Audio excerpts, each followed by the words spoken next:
Hey everyone, my name is Joseph. Welcome to Digimon Seekers Chapter 4, Part 5, Sons of Chaos, Seekers. So let's go ahead and get into the first quote. Kosuke chose to focus his attention on the three prototype Digimon, who were busy cracking open the gateway. He remained hollow-eyed beside them, ready to bear his entire existence to the digital world. It was what his pride demanded, and also the least he could do in light of the sacrifices of the SOC members and their partner Digimon and advancing the cause. Excuse me, I stumbled over my words there for a bit. He watched the gate cracking progress bar crawl forward. So I really like this quote just because that one specific portion that states that despite knowing the dangers and knowing the risks, Kosuke is hollowizing himself. And I like how he's keeping in mind, although it is a nature of pride, so a little bit egotistical, he's also keeping in mind the communal aspect of it too. Kind of like since I'm currently rereading and also rewatching the Game of Thrones, A Song of Ice and Fire series, and a lot like during the part when Stannis is attacking King's Landing, and Tyrion asks Joffrey to fight with everyone, not at the front lines, but at the very least on the battlements. And Cersei, Joffrey's mom, does not want that to occur, and Tyrion explains he's not going to be fighting, he's just there for moral support, to give the other soldiers that little hurrah that they need in order, that little, not cheer, but what's the, that push, that extra push that they need to remain focused and disciplined. I would argue that in this instance, Kosuke is hollowizing himself because he's aware that by doing so, the other Sons of Chaos leaders who are still present, who are still helping to protect this group of three from the gatekeepers, they're going to be a little bit more determined to do so, right? Because again, Kosuke's right there showing himself, and I just really like that. I think it shows a lot of his leadership skills, even if there is an element of ego included in this. Yep, going forward, actually. Yeah, I like that. And also, really quickly just to highlight how he keeps the community in line. I also really appreciate how he doesn't just keep the mind linkers in consideration, but also their partner Digimon as well. That's really cool. I just like that highlight of not just using Digimon as tools, but again, using Digimon as actual partners. Moving forward, Logomon flicked their nose ever so slightly into the air. What is it, Logomon? It's coming, Logomon said, with a hint of fear. Logomon must have gotten a whiff of whatever was emerging from the depths. It? No, you don't mean. Hey, Tartarus, E.G. called out. He couldn't glean any further info from his virtual monitor, which is more or less in standby mode now that Logomon was devoting most of their AI functions to the gate cracking. Stay calm, Logomon, Doromon said softly. There's nothing we can do about that right now. Logomon grunted in frustration. That said, I trust your nose. Marvin, Doromon called out. Their voice far more robotic and mechanical now that most of their processing cycles were dedicated to cracking the gate. I hear you. That's it. Everyone fall back, Marvin barked to the others. Tapping out, sir. That's it for me too. The other SOC leaders chimed in, letting Tartarus know one by one that they hit their mind leak limits. It fell to Chaos Dramon to hold the line. Marvin, team leader. Let's all raise... Excuse me, let me start that over. I was going to go on a quick tangent in case one forgot that Chaos Dramon is the AI Digimon, is the Digimon that Marvin is using an AI tool to control currently. Anywho, continuing forward, Marvin, team leader, let's all raise a glass and grim when this is over, one of the leaders said over chat as the last leadership made their exit. You got it.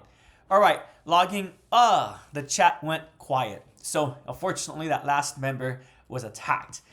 So, a lot of elements to this quote. I love how Logomon, to set some context, Ryudomon is unconscious right now. Doromon and Logomon, they seem to be devoting most of their, as the passage stated, most of their processing skills in cracking the gate. If Ryudomon was conscious, the same aspect of conscious and cooperative, right? I would get the feeling if he was conscious, he wouldn't be cooperating. But let's say conscious and cooperative, more than likely, Ryudomon will also be focusing on cracking that gate, right? Despite that occurring, I love how, and I guess this makes sense. Since Logomon is a wolf/dog-like Digimon. But I love how his sense of smell is really helpful in this instance. And it's true, as Doromon does point out, there's really not much that they could possibly do currently. They can't fight since Logomon and Doromon need to, crack the gate. and all they could really do is depend on their allies. Yet they're also aware, they being EG, Logomon, Dormon, everyone present is aware that what's coming, this gatekeeper, not just like the other gatekeepers, but this actual royal knight that protects not just the gate but the depths of the digital world. They know what that is, and it's coming for them. It's not something to just sneeze at or just to disregard. And so because of that, I love how Dormon states that he does trust Logomon, and then he makes the choice to essentially give out the order to let Marvin know to start instructing other people to start logging out. I just really like and appreciate that. So I know it sounded like I was going through a long process. What I want to highlight is I loved how it went from Logomon to Dormon, then Dormon to Logomon, back to Dormon, who then reflected that to Marvin, thus encompassing the whole group, the Sons of Chaos, not just the 3 individuals who are trying to crack the gate, but everyone who's present in this process. I also really appreciate how they ended up doing this list of the other code crackers, the Sons of Chaos leadership announcing the departure. I just really like that because I think it adds a lot to the drama, to the action that's at play. It reminds me of in Godzilla -1. Spoilers if everyone hasn't seen it, but I won't be specific. But at the end, when extra assistance comes and everyone starts listing the name of their boats, really cool. I kind of get that same impression as well. Even if right here, I would argue they're not retreating. They've just completed third aspect of the mission, thus it's been completed now. And then also really enjoy the anticipation how it seems like the Royal Knight is the one that's attacking this last code cracker who's logging out, but we'll find out shortly who it really is. And then lastly, I also like the camaraderie, the camaraderie that's present between the Sons of Chaos. Marvin, team leader. I'm going to assume team leader is Koski. Let's all raise a glass and grim when this is over. One of the leaders said over chat as the last leadership made their exit. Again, I just really like that because it really demonstrates that I would argue these past couple of parts has kind of made Koski and Dormon seem less friendly and more like they're using individuals. And I kind of don't like that aspect. Again, when we first got introduced to these two characters, I really felt they were more comforting, more friendly, more warming, more warmth towards them. But we're finding out that they might be using Digimon for the little revolution and so forth, right? But yet again, if they were truly code Dormon and Koski, I would argue that this camaraderie wouldn't be present, right? They wouldn't want to celebrate this mission when everything's done and over. And again, I know I keep saying this, but we must forget that what's Koski's reputation? No one of the Sons of Chaos has ever gone DMIA. So that's an aspect that I would argue is a caring aspect. One needs to care to actually prevent from DMIA from occurring, because then that means you're going to keep track of everyone's mind linking skills, everyone's mind linking duration, how long they could actually stay present. For those who have a bit more capacity, such as Marvin the Songsmith, Koski would know he could stay mind link for a bit more longer versus other individuals and so forth, right? So again, I just really like that.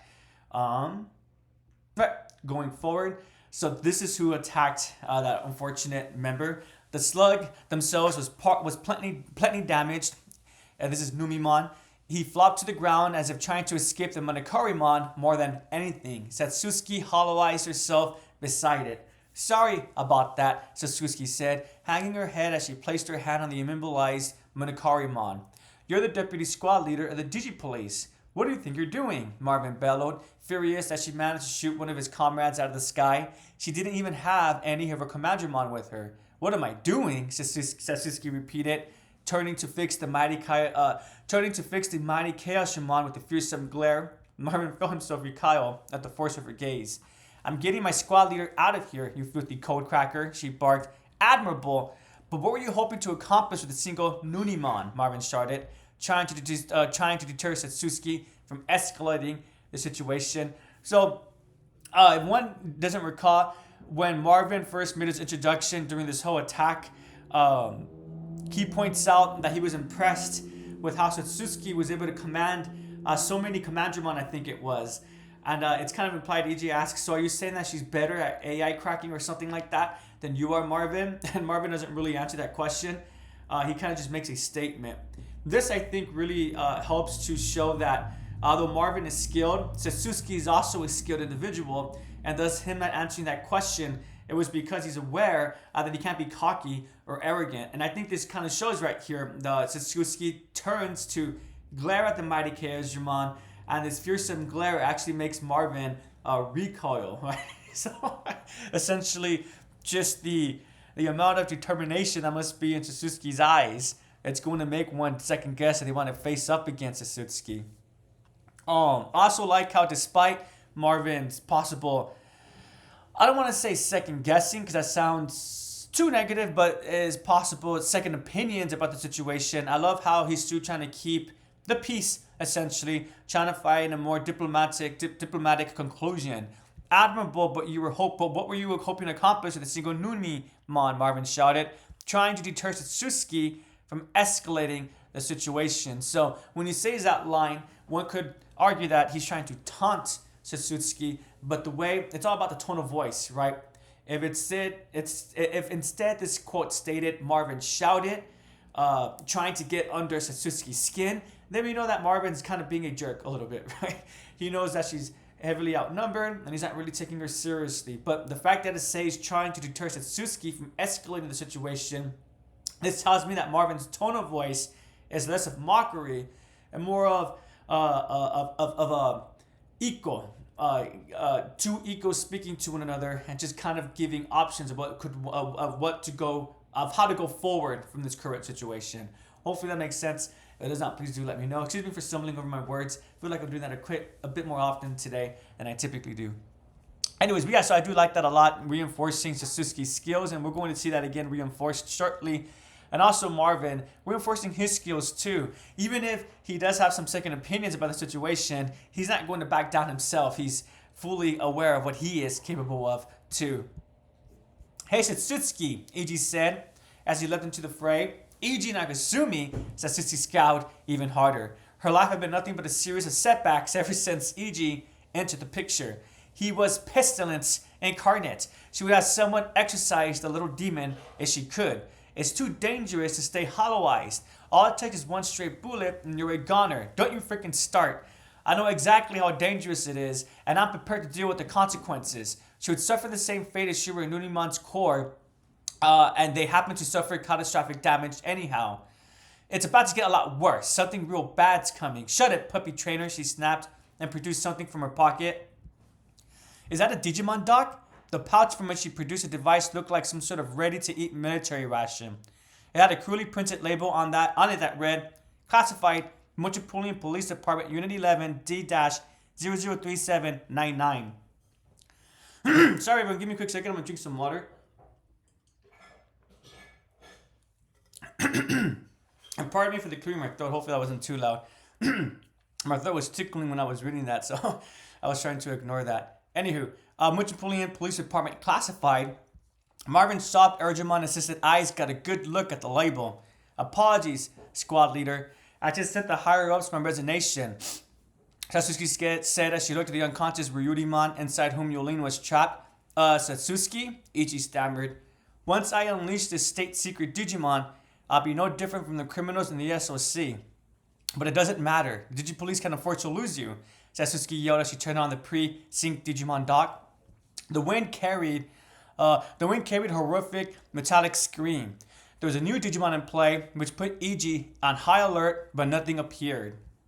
So this really shows. So, in one of the previous parts, I discussed how something I liked about Satsuki is how even though they were retreating, she was keeping the squad leader in mind, Yolene in mind. She was retreating, but she was doing so because that's exactly what was requested of her. And that was part of the original mission goal.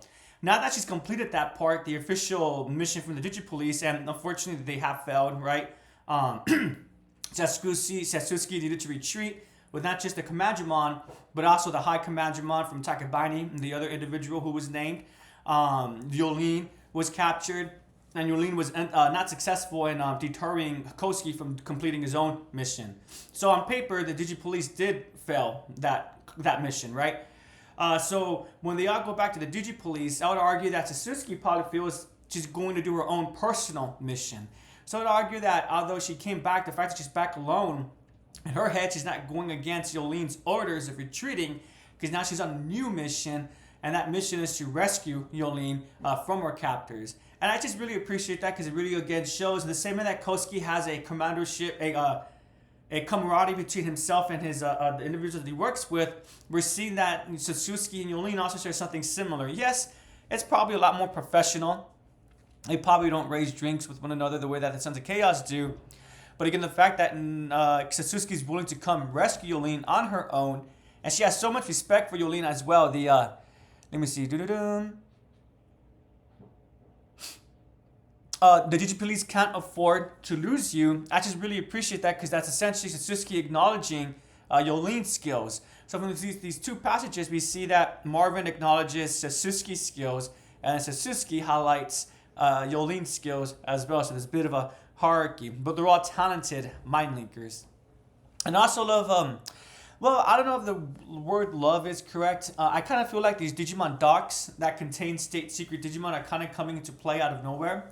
I was kind of okay with the Chaos Dramon because we did see, I guess, the group researching that with Machine Dramon way back in part 1 or part 2, whichever portion that it was. But in this instance, as it turns out, that powerful Digimon, the Digipolice also had one. I suppose that makes sense, but I'm curious to how Satsuki had tamed this Digidoc. One would think since it's state classified and apparently she has to lose her job over this, one would think that it's behind some better security or something like that. But I acknowledge this is probably just for the story, the sake of the story. But that's just one minor complaint that I have, just these docs coming out of nowhere. I do wish that the docs are more prevalent and present throughout the story. And we're going to see what I mean by that shortly with the future quote as well. Just making sure I read everything that I want to discuss. All right, cool. Moving on. The Digipolice just had a mega level Digimon sitting around. EG said, aghast. It looked like a robotic humanoid soldier, as BG could, as best EG could tell, but it could also fly. It specialized in aerial attacks with its Gatling gun, but the jet engines attached to its back could easily propel it across land at high speeds if need be. Its primary weapon was its right arm, a long 4-barrel Gatling gun. Its head looked like an airplane cockpit with a special coating, but complex circuitry filled the space where a seat would otherwise be. This Digimon wasn't meant to be piloted like Minokuromon, but rather operated as a tool. It typically took two to operate as well, a pilot and someone to interface with control, yet there was Satsuki fulfilling both duties with ease. So again, that last line is really highlighting that Satsuki's AI code cracking skills or code controlling skills, it really is nothing to be scoffed at.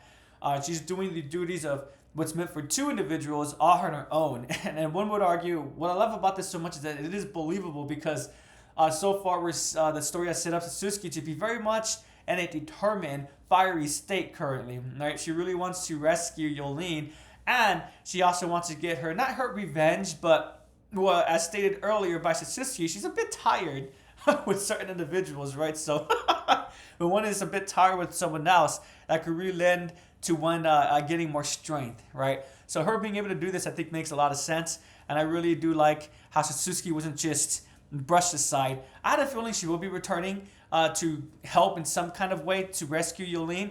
So I wasn't concerned about that. But I don't think it will be as awesome as it currently is. Even if I'm not the biggest fan of the whole Digimon docs and AI control Digimon through the docs and everything like that. So I mostly just read all of that just because I wanted to read that last line. I felt like that last line without the whole passage just would have been too short and also a bit boring, a bit drab. At least with this, we got a description of Bergermon. I'm probably not pronouncing that correctly. Bergermon, the one that came from the dock. Before I continue, I'm not going to lie. I'm not sure if this is a typo, but the Bergermon is spelled Bradramon. Yet after this, they seem to start referring it to as Dramon, Dramon. So I'm just going to go ahead and utilize the name Bergermon, even if I have trouble pronouncing it, because that was the first one that was used. I just want to quickly point that out. Anywho, going forward, don't say anything, just do it. Just eliminate those who challenge the deep layer of digital world. No communication is possible. Among Mega, who are highly honed beings, they are the closest to a god, a system administrator. When faced with the armed angels of the digital world, code cracker, there was only one thing to do, even if it's against the digital world. There was only one option for anyone, be they a code cracker or an officer. The Digipolice themselves confront it with this Digimon, run, and pray you weren't rendered DMIA. This time, however, Omegamon will come face to face with the cadre of the finest mind linkers ever known. Excuse me, everyone. Sorry, let me quickly just blow my nose really quickly. Sorry about that. This time, however, Omegamon will come face to face with the cadre of the finest mind linkers ever known. A handful attempted to crack open the gateway, and one fighting to rescue her dear friend and colleague at the edge of the digital world. No one in this crew could be scared off quite so easily. In fact, and only straightened their resolve, made what they had to do all the more clear. They steeled themselves for what was to come. Pardon me, I'm not gonna lie, my cat's fur was irritating my nose, so I thank your patience for that. Anywho, so the beginning of this passage starts off from the perspective of Omegamon, and if one is watching this, not just hearing this, you may have noticed that I leaned in closer, and that's because the way that the type is typed up, or the way that the font is typed here, it's all closely put together. It states among mega, that's in regular type font, and here where it gets very tightly knit together. And I don't think it's this was done on purpose to add to the mythos or the mystery of the Royal Knight, who are highly honed beings. They are the closest to then God is in quotation marks. I actually really like how they did that, even if it is a bit difficult to read, because again, it does add to the mythos, I would argue, of the Royal Knight. Especially because when it's all close together like that, it really are closest to a quote-unquote God. Why is it seeming so unapproachable, so overly powerful, right? One would hope that one is more godlike. They'll be approachable, amicable, you could communicate with them, and they'll give off an aurora of peace and comfort, right? I would argue, as this states, that when Omegamon comes, all one could do is run and pray you won't render DMIA, right? I wouldn't want to meet a godlike figure like this. So I love the description, even if it's quite cold, and I think that's done on purpose. And what I also like is, despite this fearsome Royal Knight coming, the narrative doesn't dismiss the group of characters that's present for this confrontation. This time, however, Omegamon will come face to face with the cadre of the finest mind linkers ever known. No one in this crew would be scared off so quite easily. In fact, it only strengthened the resolve and made what they had to do all the more clear. They steeled themselves for what was to come. I really enjoy and appreciate that passage because, again, it could have described everyone as being nervous, as being not fearsome, but being scared. But yet, despite that, everyone's been described as steeling themselves, of getting more confidence.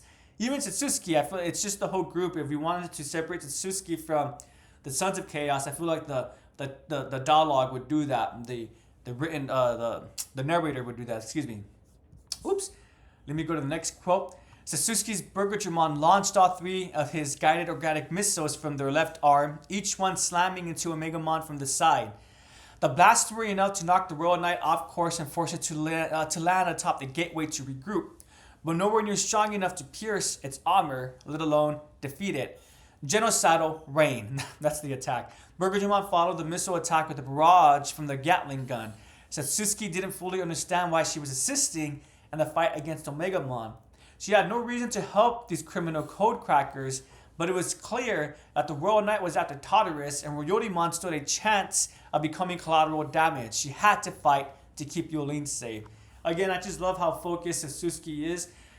Despite her having such aminosity towards the Sons of Chaos, especially towards Iji, she could easily just gone away, maybe not retreat, but just back up a little bit to allow the Sons of Chaos to have a little fight with Omegamon, and then to come in and mop up with whoever's left, right? But yet Satsuki makes a choice to instead join in on the fight. And although at first she's a bit confused, she also understands by not joining in the fight, that means that Yolene's going to be an even bigger danger. And she already is in quite a lot of danger, right? So She being Sasuke, she really wants to mitigate as much danger towards Yolene as she can, and thus one of the best ways to do so is to help these Sons of Chaos. I think that just shows so much about Sasuke's character, and I really, again, appreciate that this is included. And although Sasuke may not been as present as the other characters, whenever she is present within the page, she always does stand out in a really positive way, and I do appreciate her character. Moving forward, they weren't going to make it. The Royal Knight was going to kill Tartarus. Kusuke, Iji cried out. All he could do was pray now. Everyone could communicate with the Digimon at the speed of light, yet here they were all collectively holding their breath. It was then that Kosuke finally made a move. He reviewed 2 Digimon docks, one in each hand. They weren't Digimon linkers, but they were synced in advance to 2 more Digimon. I told you I was collecting classified Digimon, didn't I? Kosuke said, revealing 2 more Mega level Digimon. By which you mean you have 2 or 3, each at the same level as Machinedramon or Chaosdramon. Gateway 99% cracked, by the way, Doraemon said as the 2 Mega level Digimon emerged from the docks just in time to receive the slash for Omegamon's transcendent sword.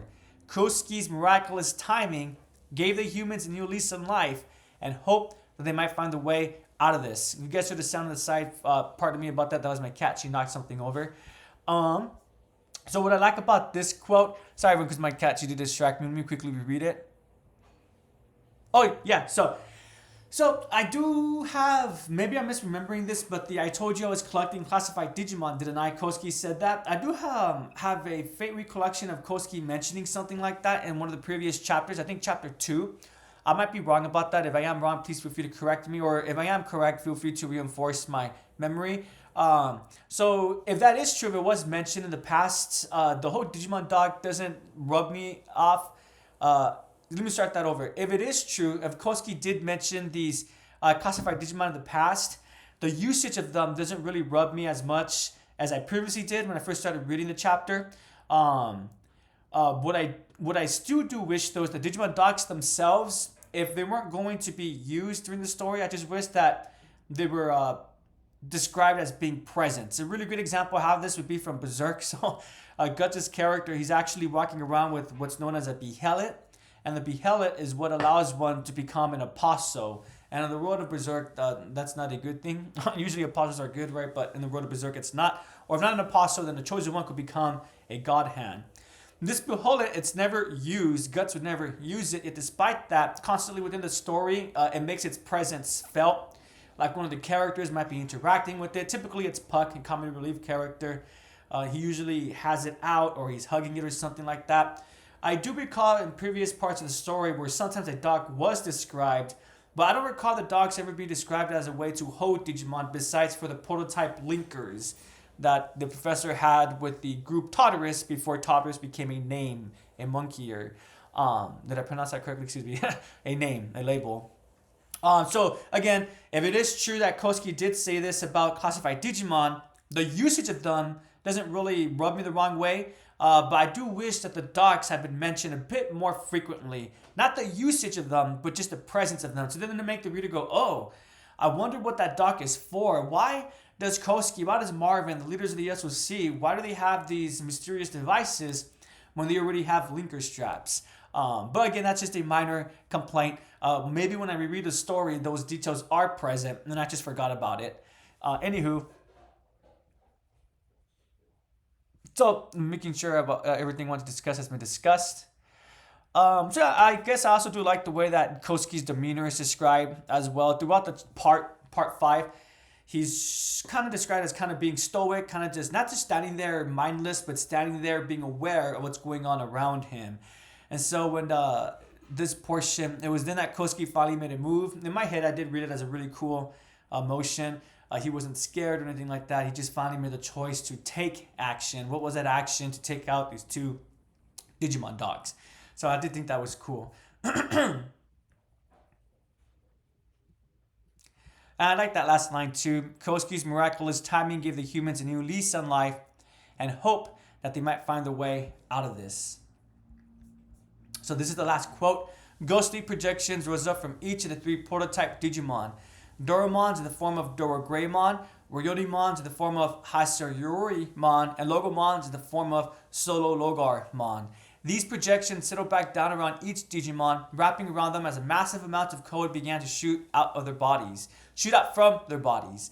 The gateway let out another massive groan. The massive multilayered geometric pattern the 3 prototype Digimon created, the Triparite key, sank a bit further and locked into place. The back door was finally open.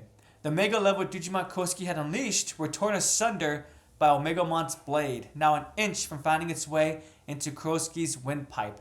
100% gate cracking complete, Doromon announced as Kosuke, Iji, and the 3 prototype Digimon all vanished from sight. And that's how part 5 ends. I like this quote from the beginning just because I like the description of how the 3 prototype Digimon are described in these projections of their evolved forms approving above them. It sounds really cool in my mind. And the way that the gateway is being described as slowly being opened up as well, I really like the description of that. And then lastly, the way that this part ends, I'm not going to lie, it does leave me feeling really excited. I think I said the same thing with the last part as well. I like how the last part ended with the start of the gate cracking, and now this part ends with the actual opening of the gates cracking. And now in the next part, we'll see we're actually within the digital world post gate crack, or the deaths of the digital world, however it's going to be described. 100% gate cracking complete. Doromon announces Kosuke, Iji, and the 3 prototype Digimon all vanished from sight. Which is really cool. I love that last line. I felt like it does a good job of making the reader being excited for the next part. So thank you so much for listening or watching. I do appreciate it. My question for everyone today is going to be, so I am actually quite curious about the deaths of the digital world. Are we actually finally going to go into the digital world? And I'm not going to lie, up to this point, I've been imagining it as a digital world from past properties, like from Savers, Ghost Game, Adventure, right? It's always described as kind of like a lush forest landscape without a lot of buildings because there's no humans to build cities and stuff like that. There's some cities, but not huge cities, right? I wonder that same description will be used for this digital world, or if it's just going to be kind of kept as a digital landscape where everything's going to be more like wires and numbers and everything like that. So to reiterate, my question for everyone for this part is, how do you think the digital world is going to look in this iteration of Seekers? Will it look the way that we've been introduced to it in the past, or is it going to look a bit more digital in nature? I haven't finished not Cyberpunk, I'm sorry. I'm drawing a blank. The Digimon game that's Cyberpunk-ish. I haven't finished that one, unfortunately. Cyber Sleuth, excuse me, I haven't finished Cyber Sleuth, but to my understanding, the digital world for that game, it's in the way that I described, less a world landscape and more a digital landscape with wires, binary code and everything like that. So again, thank you so much for watching or listening. I really do appreciate it. Have a prodigious day, everyone, and take care. I'll see you guys here next week for part 6.